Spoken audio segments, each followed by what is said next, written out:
burned my life. Shame it became your office. I'm 50 years old, and until recently I was delivering pizzas in a beat-up Toyota after losing absolutely everything. Then one random delivery on a rainy December night changed my entire existence in ways I couldn't have imagined. Let me give you the full background, because you need to understand how far I fell before I could rise again. A year ago, my life was actually going pretty well. I'd spent 23 years climbing the ladder at Henderson Corporation, starting as a warehouse coordinator and working my way up to senior logistics director. I managed a team of 42 people, and we'd won Manager of the Year 3 times running. Nothing fancy, but I had a corner office overlooking the Philadelphia skyline, a house in Bryn Mawr, and genuine respect from my colleagues. People actually listened when I spoke in meetings, and my strategies saved the company millions over the years. My kids were absolutely crushing it in life. My daughter Emma was in her final year at Temple University's nursing program, pulling straight A's while volunteering at Children's Hospital every single weekend. She was the kind of kid who'd spend her Friday nights helping sick children instead of partying. My son Marcus had just made partner at McKenna and Associates at age 31, the youngest in the firm's entire history. We had Sunday dinners twice a month at my place, where Emma would pass the mashed potatoes and tell me I needed to start dating again because 50 was still young these days. I'd laugh and say I was focused on my work, and after their mother, I'd had enough excitement for one lifetime. Marcus would crack jokes about their mom trying to convince us to invest in pyramid schemes years ago. We could actually joke about it by then. I'd been divorced from Sandra for 8 years by this point. The marriage had fallen apart because she constantly needed more of everything. More money, more status, more prestige, more attention. Nothing was ever enough for her. After the divorce, she bounced between relationships with guys who had money. She left me for a real estate developer who went bankrupt within 2 years. Last I'd heard before everything went down, she was working as a receptionist at a dental office. The kids and I were genuinely better off without the constant fighting and drama that had defined our household when she lived with us. My mother Dorothy had raised me completely alone after my dad Michael died in a car accident when I was just 2 years old. She worked brutal double shifts at Philadelphia General Hospital for 30 years to put me through school, never once complaining about her situation or making me feel like a burden.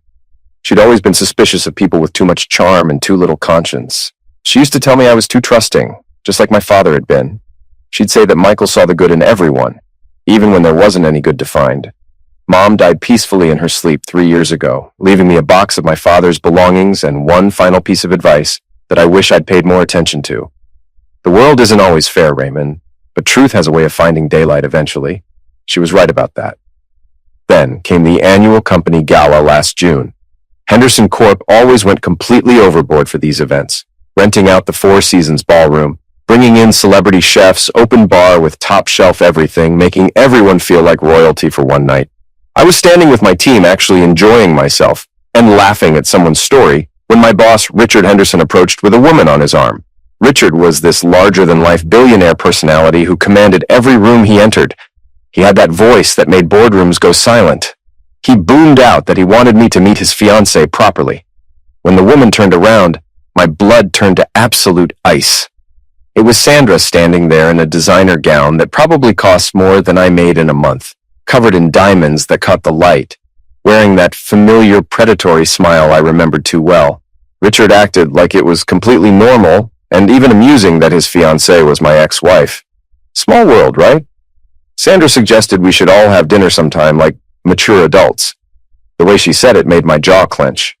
She said she'd love to hear how the kids were doing, like she hadn't missed 8 years of birthdays, graduations, holidays, and every other milestone. I forced a smile, made my excuses, and got out of there as quickly as possible. My assistant Janet found me on the balcony later trying to compose myself. She asked if I was okay because that looked rough in there. I told her it was fine, just ancient history. She said if I didn't mind her saying so, I should be careful because that woman looked at me like a cat who just spotted a wounded mouse. Janet was absolutely right, but I didn't realize how right until it was way too late. Over the following weeks, Sandra started appearing everywhere at work. She'd drop by to have lunch with Richard and always made sure to stop by my department to say hello. She'd attend meetings she had absolutely no business being in, sitting next to Richard, whispering in his ear while looking directly at me.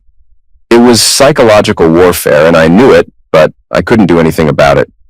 What was I going to do? Tell my billionaire boss that his fiancée was making me uncomfortable?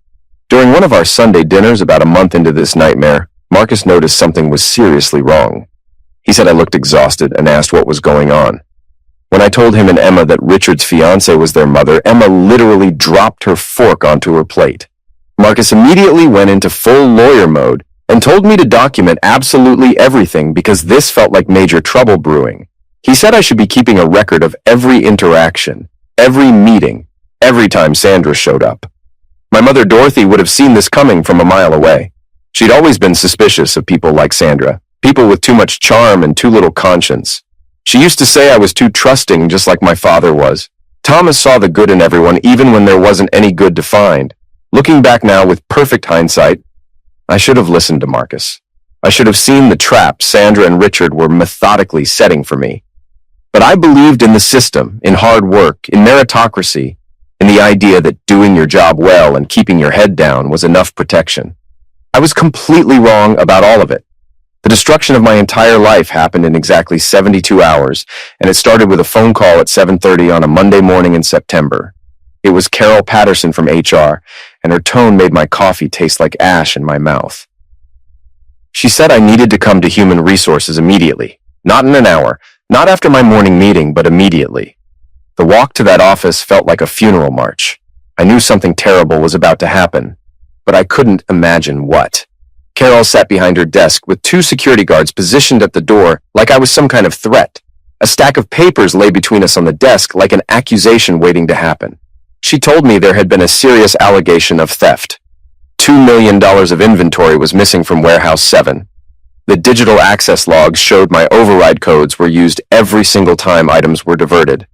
I told her that was completely impossible because I hadn't been in Warehouse 7 in 3 months. She said the record showed otherwise. 47 separate diversions over the past 90 days, all with my digital signature and my supposed login times. I reviewed the papers with hands that were shaking so badly I could barely hold them. There was my access code, my digital signature, even specific login times showing me supposedly accessing the system at 2 a.m., 3 a.m., 4 a.m., all hours when I was home asleep in my bed. I told her this was fabricated, someone had forged all of this. Check the security cameras, they'd prove I wasn't physically there during any of these times. Carol's expression didn't change at all. She said the cameras had malfunctioned during all relevant time periods. The backup system had also mysteriously failed. How convenient, right? She said Richard wanted this handled quietly. If I resigned immediately and signed a non-disclosure agreement, there wouldn't be criminal charges filed. They were giving me a way out. I told her I wanted my lawyer because I wasn't signing anything. Carol said that was my choice, of course, but Richard was hoping to avoid embarrassing my family. Didn't Marcus just make partner at McKenna and Associates? It would be a real shame if they learned their newest partner's father was a thief. The threat couldn't have been clearer if she'd written it on the wall in permanent marker. I stood up and said I wasn't resigning for something I absolutely didn't do. She told me then I was suspended effective immediately and security would escort me out of the building. No chance to get my personal belongings, no chance to say goodbye to my team, nothing. The walk of shame through the office I'd helped build for 23 years was the longest walk of my entire life. 42 faces of people I'd mentored and worked alongside watching as security marched me out like a common criminal. Janet was openly crying at her desk. Dennis from accounting wouldn't even meet my eyes. People I'd had lunch with 1,000 times suddenly found their computer screens fascinating. Tuesday brought the police to my front door. 6 officers arrived with a warrant, tearing through my house room by room and confiscating my computers, my files, my phone, everything. Mrs. Henderson next door watched from her window as they led me out in handcuffs for the neighbors to see. Emma called me sobbing from her dorm asking what was happening, her voice breaking with fear. I told her it was just a misunderstanding and not to worry, but I was lying through my teeth. By Wednesday, it was abundantly clear this was no misunderstanding at all. Every major logistics company in the entire tri-state area had received a detailed email from Henderson Corp. About my integrity issues and ongoing criminal investigation for corporate theft. My LinkedIn flooded with former colleagues and contacts, distancing themselves from me. 23 years of carefully built professional relationships evaporated in 23 hours. People I'd known for decades suddenly didn't know me at all. The text from Sandra came Wednesday evening just as the sun was setting. Enjoy being nobody, Dave. You were always too small for the life I wanted. Richard sends his regards. Reading those words felt like being punched in the stomach. I called Marcus and told him I needed a lawyer who wasn't afraid of Richard Henderson. He said he'd represent me himself, that we'd fight this together. I refused because he'd just made partner, and I wouldn't let them destroy his career too. He'd worked too hard to get there. The lawyer I hired, James Morrison, cost $500 per hour. By week 3, my savings were hemorrhaging like a severed artery. By month 2, the house went into foreclosure, and the legal bills had consumed absolutely everything I had. We were no closer to proving my innocence. Richard Henderson had an army of corporate attorneys, and they buried us in endless paperwork, motions, continuances, delays. It was end by 1,000 cuts. My lawyer, James, finally admitted something devastating in early November. He said Richard had done this exact thing before. 3 other executives who'd somehow crossed him or gotten in his way ended up with similar accusations, and none of them could prove their innocence. The pattern was clear if you knew where to look. When I asked if I should just give up, he said I was David fighting Goliath, except Goliath owned all the stones and the slingshot too. I sold everything I owned to keep paying legal bills. The house, the car, my father's watch that my mother had saved for me for 3 decades. Marcus tried to give me money, but I refused to take it. Emma offered to leave school and work full-time, but I told her I'd rather die than let her sacrifice her future for Richard's lies. Some things were non-negotiable. Tony's Pizza was the only place that would hire me without running a background check. The owner, Tony Marcelli, was old-school Italian and didn't care what the papers said about me. He told me straight up, "You show up on time, you work hard, you get paid." That was his only requirement, and I met it. Delivering pizzas at 50 years old was a special and horrible kind of humiliation that's difficult to describe. My first delivery was to someone from my old department. The look of pity and embarrassment on their face was absolutely crushing. The second delivery was to a neighbor who couldn't even make eye contact with me. The third was to one of Sandra's friends from our married days who actually laughed when she saw me standing there in a pizza delivery jacket and tipped me a condescending $20 bill like I was some charity case she was helping. One night, I was stopped at a red light around 8 p.m. when Dennis from accounting pulled up beside me in his BMW. He saw the illuminated pizza sign on top of my beat-up car and rolled down his window. He said everyone at the company knew Richard's accusations were complete garbage, but nobody would cross a man who practically owned half the city. His real estate holdings, his political connections, his power, it was all too much. People had mortgages and families to protect. For 3 solid months, I delivered pizzas and lived in a tiny studio apartment that smelled like mildew and had a radiator that clanked all night. I avoided places where I might run into people from my old life. The man who'd successfully run logistics for $1 billion corporation now worried about whether he had enough gas money to finish his shift. I'd stopped fighting back because pride was a luxury I couldn't afford anymore. I thought I'd accepted my fate as a nobody, exactly like Sandra had said in her text. Then came that December night that changed absolutely everything. The order was for 1247 Beacon Hill Drive in the wealthy part of town. A large pepperoni with extra cheese. Totaled $23.50 including delivery. These rich neighborhood deliveries usually meant decent tips, sometimes enough to cover my gas for the entire night or even help with groceries. The December rain was hammering my windshield as I pulled up to this massive colonial house with white columns. I grabbed the insulated bag and ran through the downpour. My Tony's Pizza jacket was completely useless against the freezing rain that soaked through to my skin. When the old man opened the door, he literally fell to his knees right there on his doormat. I thought he was having a heart attack or a stroke. Then he said my father's name, Michael Grant, and my entire world tilted off its axis. He kept saying, "Dear God," over and over, his voice breaking with emotion, his hands trembling as he reached toward me. He said I was Michael Grant's son, that he knew because I had the same eyes, the same jawline, that slight crook in the nose. I looked exactly like my father when he was young. The old man's eyes filled with tears, and he told me he'd been searching for me for 30 years. 30 years. I stepped back, confused and honestly a little concerned for his mental state. I asked how he knew my name. My heart was racing, and nobody had talked about my father in years. He died when I was 2, and my mother had taken most of his memories to her grave 3 years ago. I barely knew anything about the man. The old man struggled to his feet, saying his name was George Parker, and he'd been my father's business partner. They started a company together back in 1982, and my father owned 50% of it. George grabbed my arm with surprising strength for a 78-year-old, and literally begged me to come inside. He said what he was about to show me would change everything about my life. I should have left right then. I had 3 more deliveries getting cold in my car. I was already running behind schedule, and this seemed crazy. But something in his voice, this desperate mixture of joy and urgency, made me follow him into his house. The living room looked like a museum dedicated to the past. Black and white photographs covered every surface and wall. Documents in frames lined the walls, and boxes of papers sat stacked in corners collecting dust. The pizza bag dropped from my numb fingers as George grabbed a specific photograph from the mantel with shaking hands. He showed me 2 young men in hard hats and work clothes standing in front of a massive tract of empty swampland. That was my father and George the day they signed the incorporation papers for Parker Grant Developments. My throat went completely dry. My father looked exactly like me at 25, down to the slight scar above his left eyebrow that I'd gotten from falling off my bike as a kid. George explained, his words tumbling out like a dam had burst after 30 years. He and my dad met at a construction site in Jersey. They were both foremen, both dreamers who spent lunch breaks talking about making it big someday, about building something that actually mattered in the world. Then the riverside land came up for auction, 60 acres of swampland that nobody wanted, worthless wetlands 30 miles from the city. He pulled out a yellowed document, the original incorporation papers for Parker Grant Developments. My father had scraped together $50,000, his entire life savings plus a loan against my parents' house. George matched it dollar for dollar.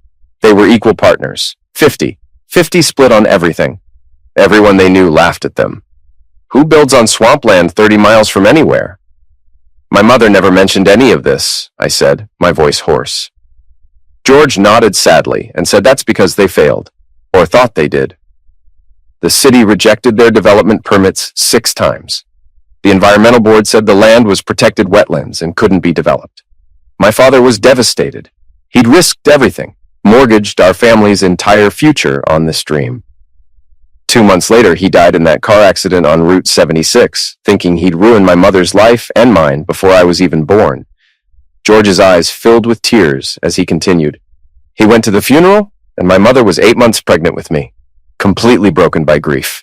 When George tried to explain about the company and the partnership, she screamed at him to get out. She said she never wanted to hear about Michael's failed dreams again. She moved away right after I was born, covering her tracks deliberately.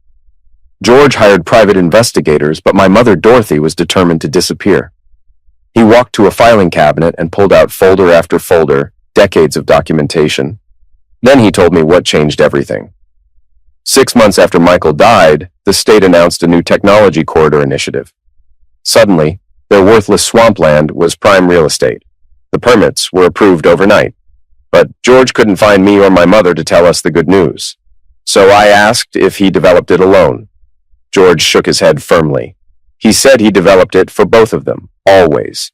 Every contract, every lease, every single decision. He asked himself what Michael would want. He put my father's 50% in a trust, collecting rent, accumulating interest, waiting for the day he could find Michael's son and give him his inheritance. George showed me lease agreements going back decades, bank statements, meticulous records of every transaction, 30 years of perfect record keeping. Google built their East Coast headquarters on Lot 15. Microsoft was on Lot 23, 3 major hospitals, 47 office buildings, 2 shopping centers, all paying monthly rent to Parker Grant Developments. The numbers were absolutely staggering. He opened a recent bank statement and pointed to the number at the bottom, $823 million. That was my father's accumulated share as of today. But he said there was something more important than the money I needed to know about. He pulled out a specific lease agreement, and my blood froze solid in my veins. Richard Henderson's signature stared back at me from the page. Henderson Industries had been their anchor tenant for 15 years. Lot 47, the crown jewel of the entire corridor. His entire operation, all of it, ran from that building on our land.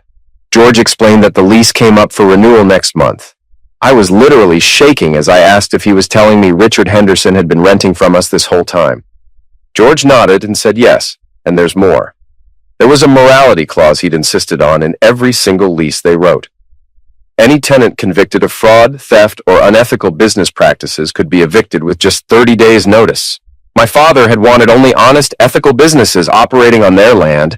I thought about Sandra's text saying I was nobody, about Emma crying on the phone asking what was happening, about Marcus offering me money he didn't have, about 3 months of delivering pizzas while Richard Henderson sat in his corner office on my father's land, destroying innocent people's lives for sport and his own amusement.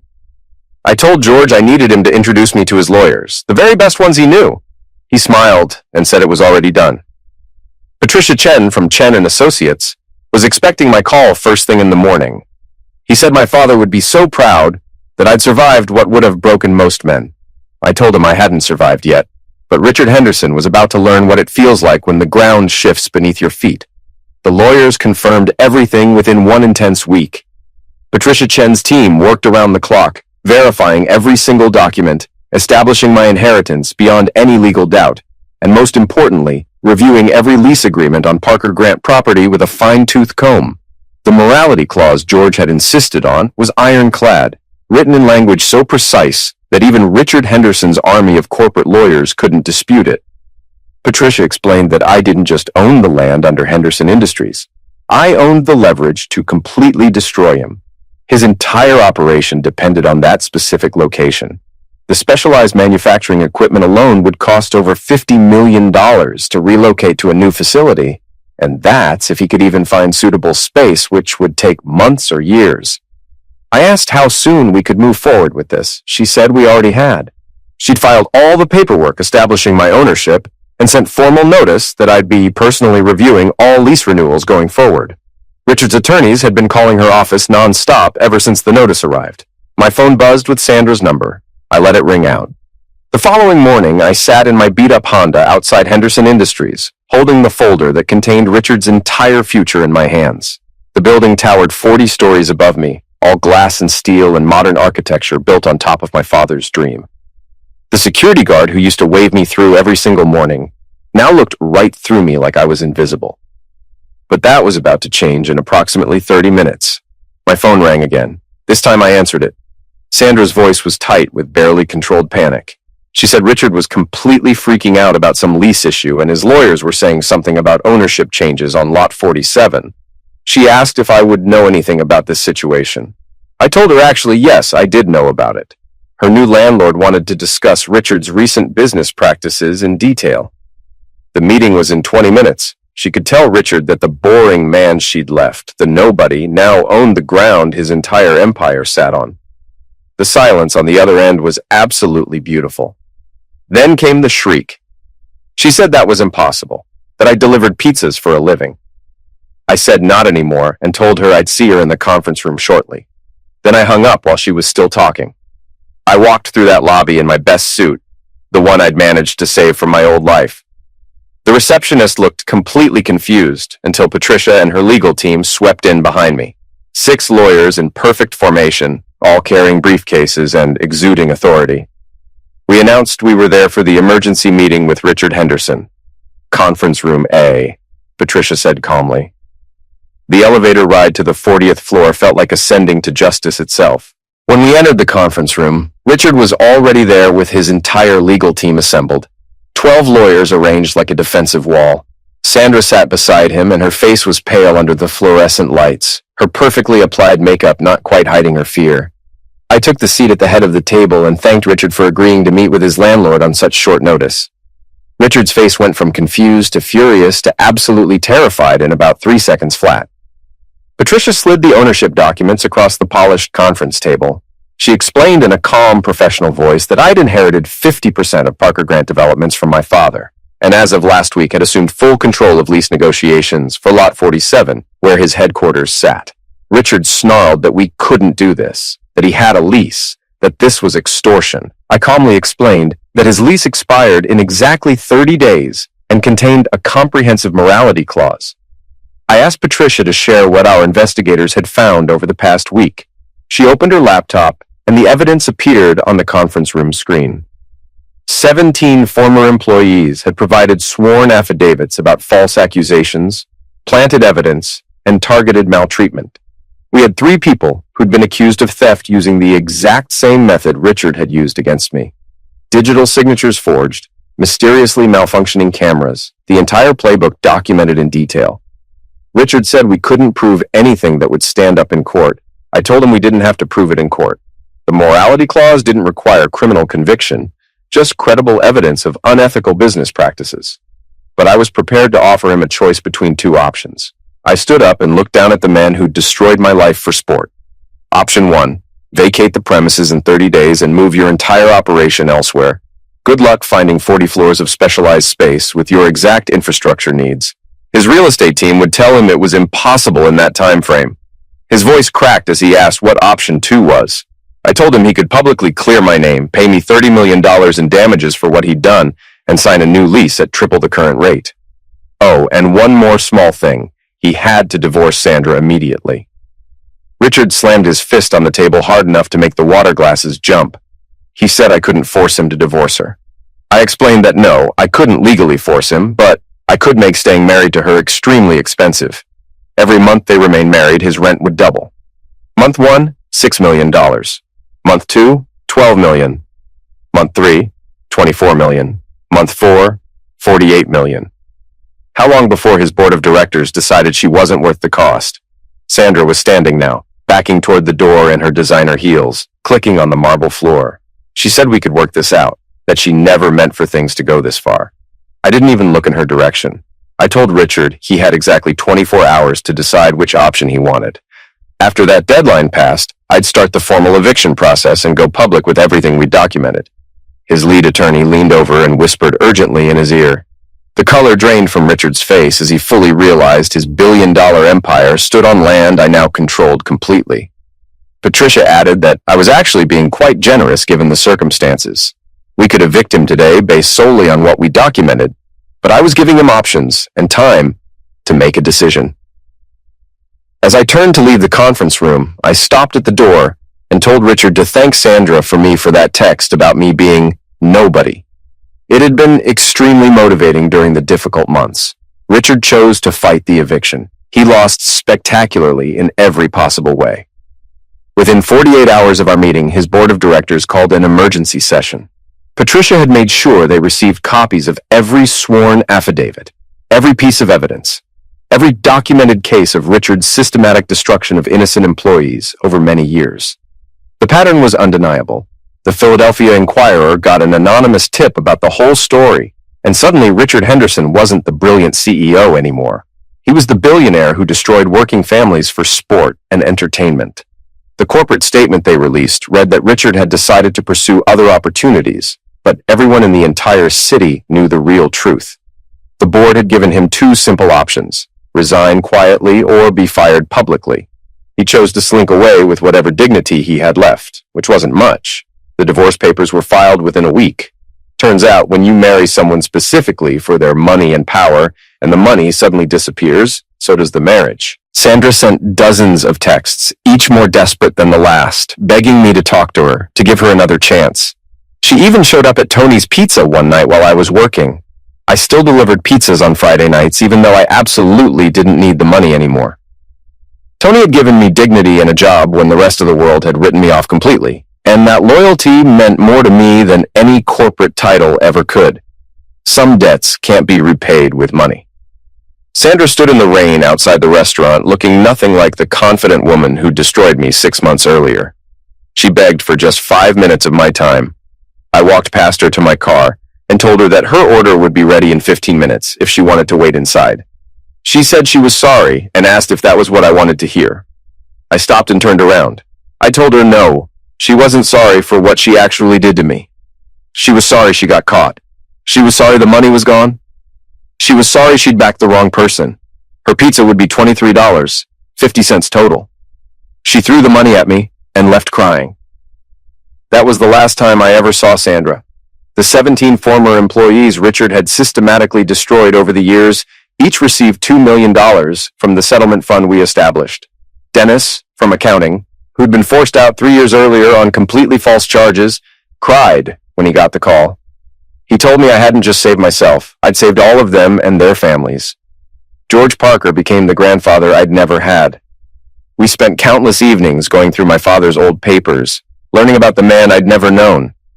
Michael Grant had been a dreamer, but more importantly, he'd been a man who believed business should lift entire communities up, not destroy them for profit. George told me something my father always used to say. Wealth without purpose is just paper, but wealth with purpose can change the world. Those words became my guiding principle. We converted half of the Riverside Technology Corridor into affordable housing specifically for displaced workers and families. We launched the Michael Grant Foundation with a $100 million endowment dedicated to helping families affected by corporate retaliation and false accusations. In just the first year, we helped over 300 families get back on their feet and rebuild their lives. Emma graduated debt-free with honors and now runs the medical clinic we built in North Philadelphia, providing completely free healthcare to families who can't afford insurance. At the ribbon-cutting ceremony, she told me that falling down doesn't define you. Getting back up does. Marcus started his own law firm specializing in defending employees against corporate maltreatment and retaliation. His very first case was pro bono, defending a janitor who'd been accused of theft by his employer using the same tactics. We won that case decisively. The janitor's young daughter sent me a hand-drawn thank you card that sits on my desk next to my father's picture.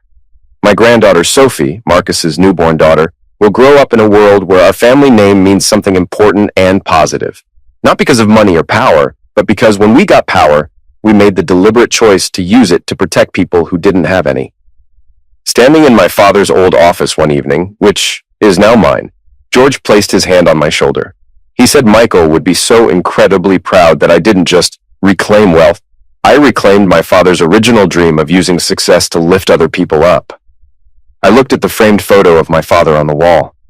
That young man full of hope and dreams, standing in front of worthless swampland nobody else wanted. He died thinking he was a complete failure, never knowing he'd actually built an empire. But more importantly, he'd built it with integrity, with clauses demanding ethical behavior, with a vision that business should serve communities rather than destroy them for profit. The best revenge wasn't the money or the power. It wasn't watching Richard lose everything or reading Sandra's desperate texts begging for another chance. The best revenge was the photo I sent Sandra on what would have been her first wedding anniversary with Richard. It showed me handing keys to a young single mother, another sufferer of corporate retaliation, as she moved into her new apartment in our affordable housing complex with her 2 children. The message I included read, "This is what being somebody actually looks like." She never responded to that message, but I didn't need her to respond. I'd learned the most important lesson of all through this entire experience. Sometimes being nobody is just the universe's way of preparing you to become somebody who actually matters and makes a difference. Sometimes the ground beneath your feet isn't pulling you down. It's getting ready to lift you up higher than you ever imagined possible. My father left me more than $800 million in assets and property. He left me purpose and integrity and a blueprint for how to use power responsibly. And that legacy is worth more than any amount of money could ever be.